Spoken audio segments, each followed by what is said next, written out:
सभी गुरु भाई गुरु बहनों को मेरा प्रणाम है। हमारे पास भैया आए हैं, सत्यनारायण भैया, और बहुत अच्छा गुरु भाई गुरु बहनों को समझाते हैं, गुरु कार्य करते हैं। और इससे हमारे पास बहुत से गुरु भाई गुरु बहनों को कमेंट आता है, फ़ोन आता है कि भैया शिव को गुरु बनाने के बाद क्या नाम की घोषणा करवाना ज़रूरी है? नाम की घोषणा करवाने के पीछे क्या विज्ञान है, ये थोड़ा समझाइए कि जो शिव का शिष्य बनेंगे उनको नाम का घोषणा करवाना ज़रूरी है। इस विषय में थोड़ा गुरु भाई गुरु बहनों को समझा दीजिए। जी, सभी भाई बहन को मेरा प्रणाम। अभी जैसा कि वीरेंद्र भाई का जिज्ञासा आया है कि नाम का घोषणा क्या क्या विज्ञान है, साहब शिष्यानुभूति में स्पष्ट रूप से लिखे हैं कि नाम घोषणा से कोई व्यक्ति शिव का शिष्य नहीं होता है। यह एक सहायक क्रिया है। नाम घोषणा का विज्ञान बताया गया कि प्रत्यक्ष और अप्रत्यक्ष जीवात्मा की गवाही होती है। प्रत्यक्ष में जितने भाई बहन हम लोग बैठे होते हैं वो नाम का गवाह हो जाते हैं। अप्रत्यक्ष रूप में बहुत अशरीरी शक्ति हवा में जिसको हम लोग नहीं देख रहे हैं, वो अच्छी आत्मा का भी होते हैं और बुरे आत्मा का भी होते हैं। तो उनको सूचना मिल जाता है कि अमुक व्यक्ति अभी से महादेव को अपना गुरु मान लिए।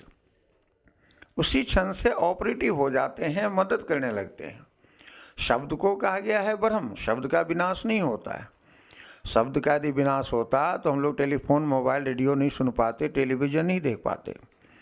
तो आपके नाम के सूचना को जैसे अंतरिक्ष में घोषणा किया जाता है, जागा जागा महादेव के उद्घोष से ये वायुमंडल में विचरण करता है, समूह बन करके। जैसे भी वैज्ञानिक लोग पता लगा रहे हैं कि त्रेता युग में राम और रावण में, मेघनाथ और लक्ष्मण में युद्ध हुई थी, दोनों में क्या वार्तालाप हुई थी, उस शब्द का पता लगा रहे वैज्ञानिक लोग। तो हम लोगों का भी नाम का एक समय में पता लगाएंगे कि अमुक अमुक अमुक अमुक अमुक अमुक नाम के व्यक्ति थे जो महादेव का चेला थे। इसलिए नाम का सूचना हम लोग अंतरिक्ष को देते हैं और कोई बड़ी बात नहीं है। जैसे हम लोग अभी भारत के नागरिक हैं और भारत सरकार के वोटर लिस्ट में यदि नाम नहीं होता है तो हम लोग वोट नहीं गिरा पाते हैं। डीलर साहब के खाते में यदि नाम हम लोग का नहीं होता है तो हम लोगों के नाम पर चावल गेहूँ नहीं मिलता है। ज़मीन के केवाला पर यदि नाम नहीं होता है तो ज़मीन पर अधिकार नहीं होता है।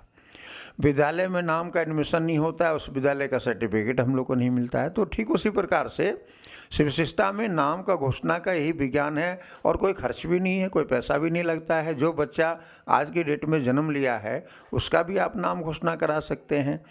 क्योंकि हम लोग एक बार पूछे थे साहब से, जब पटना बेली रोड में साहब रहते थे आवास, सरकारी आवास में, तो हम लोगों ने जिज्ञासा किया कि सर हम लोग बच्चे लोगों का जो नाम घोषणा कर देते हैं, क्या इसमें हम लोग उचित कर रहे हैं कि अनुचित कर रहे हैं?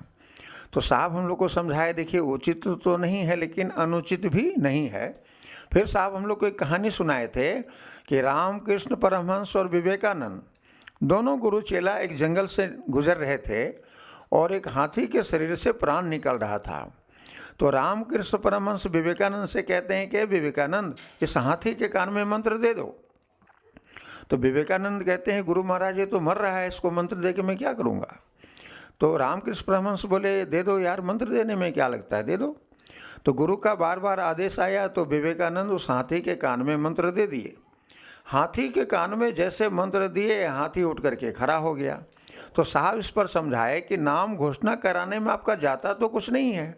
शिव गुरु होंगे, वह शिव कब किसके माध्यम से, कब कहाँ पर कैसे आकर के किस पर दया कर देंगे, ये हम आपको समझ से बाहर की बात है। इसलिए नाम घोषणा प्रत्येक सदस्य को कराना चाहिए, एक एक व्यक्ति का कराना चाहिए। इसी विचार के साथ सभी भाई बहन को मेरा प्रणाम। तो आप सबको आज पता चल गया होगा कि नाम घोषणा करवाना क्यों ज़रूरी है, इसके पीछे क्या विज्ञान है। भैया बहुत अच्छे तरह से आप सभी गुरु भाई गुरु बहनों को समझाए हैं, समझाने के प्रयास किए हैं, अर्थात आप सब समझ गए होंगे। आप सभी को मेरा फिर से प्रणाम।